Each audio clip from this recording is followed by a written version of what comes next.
اس افسانے کا عنوان ہے ایک سفر منزل کی جانب۔ مفلسی کی آنچ دھیرے دھیرے سب کچھ سلگا رہی تھی، خواب جل رہے تھے، یقین حالات کے سمندر میں ہچکولے کھا رہا تھا، اپنے بیگانے ہو رہے تھے، دوست اجنبیت کے نقاب میں اپنے چہرے چھپا رہے تھے، آسانیاں مشکلات میں تبدیل ہو رہی تھیں، دل رو رہا تھا مگر آنکھیں رات کی گہری سنسان تاریکی میں آنسو بہا رہی تھیں، لب تھر تھرا رہے تھے مگر آواز اس نوجوان کی ذات میں گونج رہی تھی، اے اللہ تو ہمیں کس خطا کی سزا دے رہا ہے؟ ہم نے کون سا گناہ کیا ہے جس کی سزا ہم سب کاٹ رہے ہیں؟ اے میرے پروردگار ہم پر رحم فرما، ہماری انجانی خطاؤں کو معاف فرما دے اور ہمیں بھی اپنی نعمتوں سے سرفراز کر، اے کون و مکان کے مالک تیرے سوا کون ہے جس کو ہم پکاریں، جس سے ہم مدد مانگیں؟ اور پھر وہ رات کی آغوش میں سو جاتا، اس کی سیلانی روح آسمانوں کا طواف کرتی، فرشتوں کے ہمراہ مقدس مقامات پر اترتی اور یوں گھومتی جیسے یہی اس کے اصل مسکن ہو، لاکھوں کروڑوں میل کی مسافت یوں طے کرتی کہ وقت شرما جاتا، روح اور رات کی آنکھ مچولی کا کھیل اس وقت تک چلتا رہتا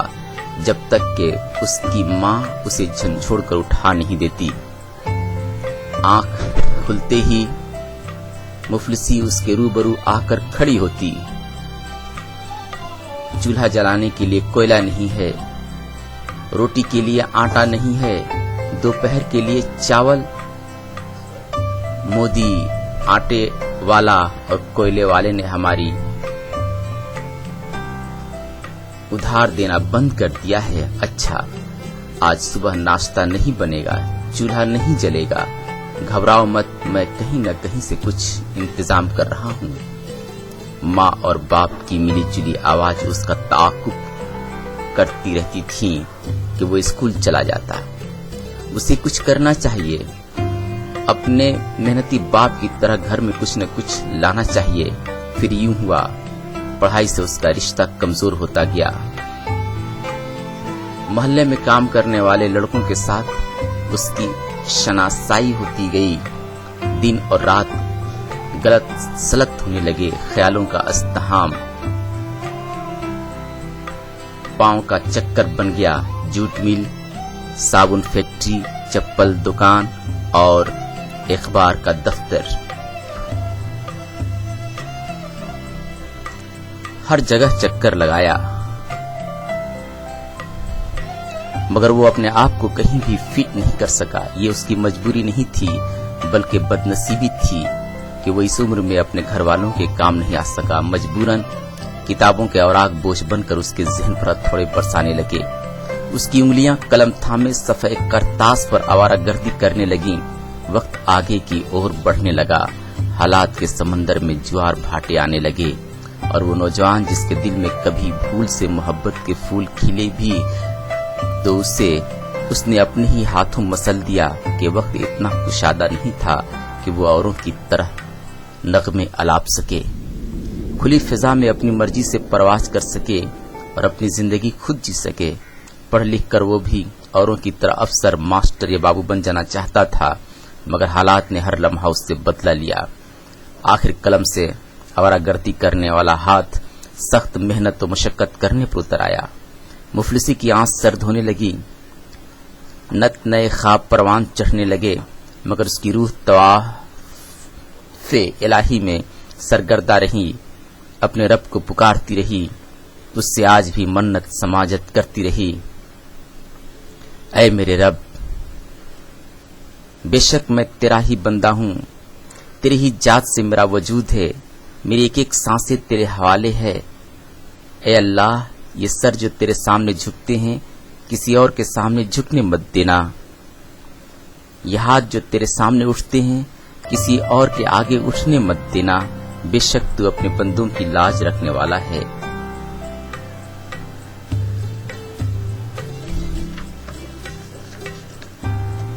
اے اللہ، تو میری بھی لاج رکھ لے اور مجھے بھی اپنی پناہ میں لے لے۔ اور وہ وقت کے مجدہر میں بہتا رہا، مادیت پسندی کا رجحان اور روحانیت کی قوت انقباض ایک دوسرے سے نبرد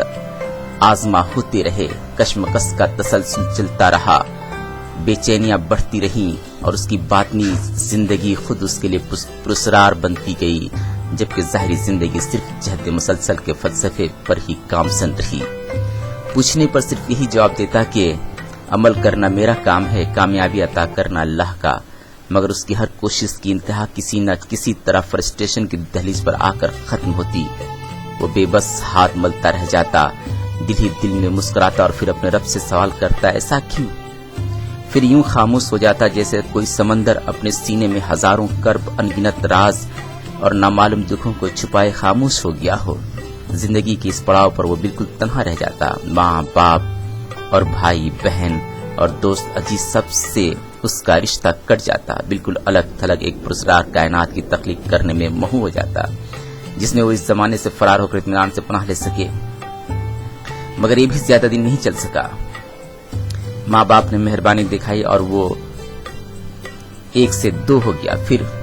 بجھے ہوئے جذبات ایک ایک کر کے جل اٹھے، سرد امنگوں نے انگڑائیاں لینی شروع کر دی، وہ بلبل کی طرح جھکنے لگا، اس شاخ سے اس شاخ پر پرندوں کی طرح پھڑپھڑا کر بیٹھنے لگا، محبت کی ڈور میں بندھنے لگا۔ اس نئی دنیا نے نئے خواب دکھائے اور وہ ان خوابوں کی تکمیل کے جدید انسانوں کی طرح منصوبہ بندی کرنے لگا، مستقبل سنوارنے کے دھن میں حالات کے تھپڑوں سے ٹکراتا رہا، زمانے کی چال سے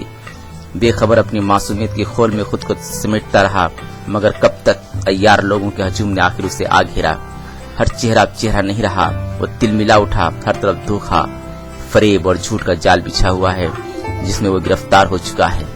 ایک سوچ کا پرندہ اس کے شعور کی فضا میں پرواز کرتے ہوئے کہیں گم ہو گیا۔ نہیں، مجھے کوئی دھوکا نہیں دے سکتا ہے،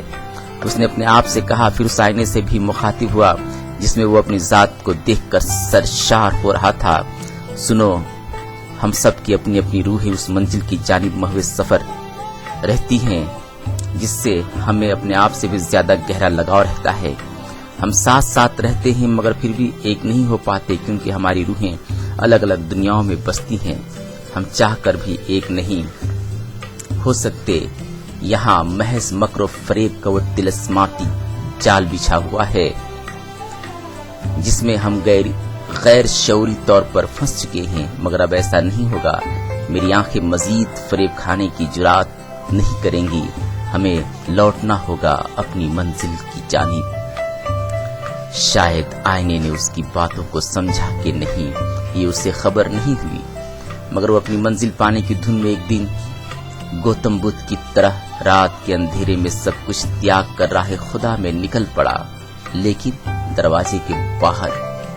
ماں راستہ روکے کھڑی نظر آئی اور وہ لپٹ کر پھوٹ پڑا، میں گوتم نہیں بن سکتا۔